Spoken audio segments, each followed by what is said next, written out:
And if the universe is, stuck in this quantum entanglement, checking every outcome and option, and our brains did the same, then wouldn't that just mean that anyone who says they're following God's path or fate is just really a victim of quantum physics?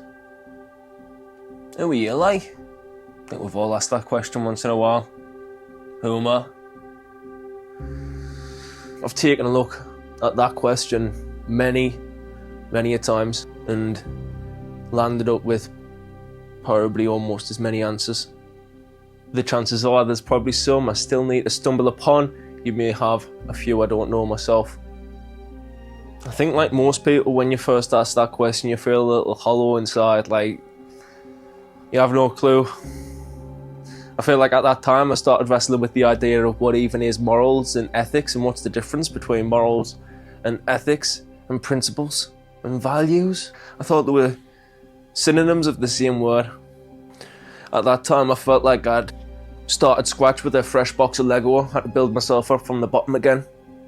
And that forced us to search in direction for anything that could explain who am I.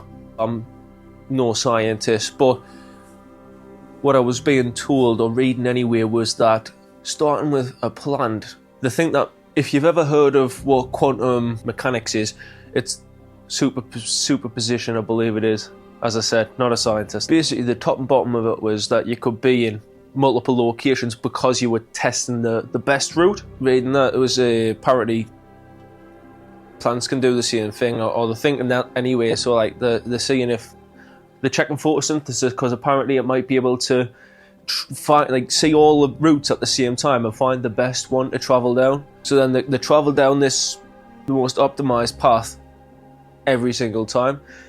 They're seeing that might be the case for more than just plants and maybe other things, like the way that we've evolved and intelligence has evolved and getting to this point. Potentially evolution itself or planet design, things like that, all has like kind of a route, a designated route that it was always going to take at every, and it could never have been any otherwise, which sings to determinism, really, isn't it? We're checking patterns, we're checking events and outcomes to see what might occur. Then could it not be the case that our brains themselves are scanning all the time to check the outcome of every event all the time and picking the best or the most efficient based on all the information it has at that very moment, potentially, while we're always looking back at events when we've already made the actual action at that time. We're looking back thinking, I wish I'd done something differently, because at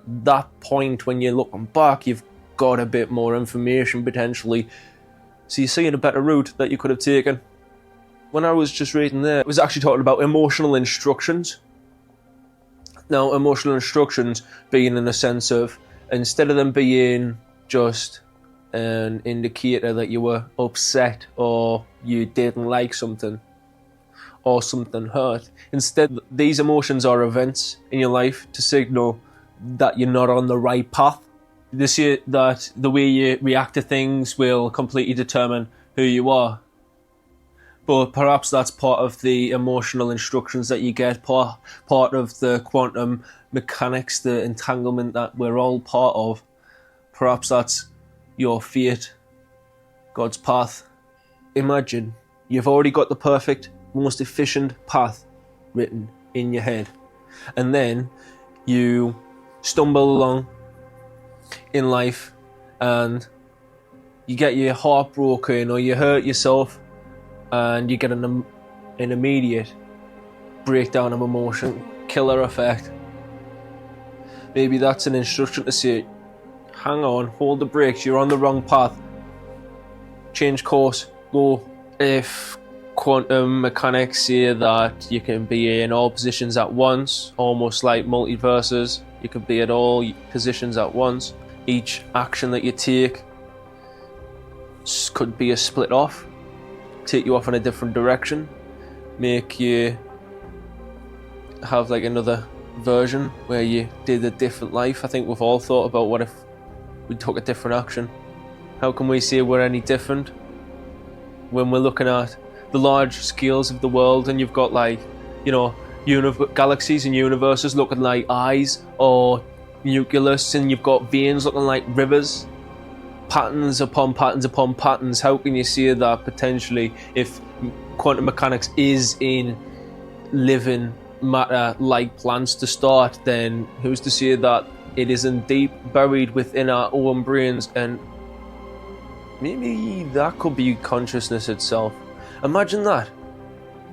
Perhaps consciousness itself is only just quantum biology, quantum mechanics, with working itself within the mind, checking every outcome to find the most efficient. You ever notice how some people like myself can be hopped up on efficiency, get it done? Like capitalism in the world being on a treadmill.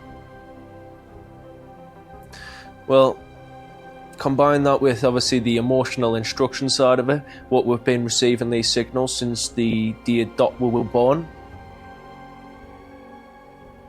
It's very, very interesting.